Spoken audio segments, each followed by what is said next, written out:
bresciana, ahimè, condizionata dal tempo, dalla pioggia, che va a disturbare non poco la prestazione da parte dei protagonisti, da parte degli atleti. Ricordo 228 sono gli atleti di questa prima serata del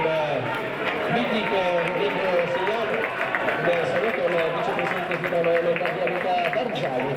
per applaudire i protagonisti di questa terza serie, dove ricordo la lepre completare 47 Jonathan Pavano, atleta del Cus Insubria Varese Como, passaggio di circa intorno ai 54 secondi per l'atleta che veste i colori della società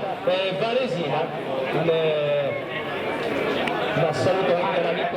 consigliere qui da Lombardia Giampaolo Riva, grande amante per quanto riguarda tutte le discipline dell'atletica. Lo vediamo sui campi di gara per quanto riguarda le gare su pista, lo vediamo nelle gare su campestre, lo vediamo sulle gare di corsa su strada, lo vediamo anche sulle gare di mountain rally, e sicuramente sarà presente domenica prossima, domenica 12 maggio, in quella da Bancarella, alla quarta prova del circuito Corta Lombardia per quanto riguarda le categorie femminili.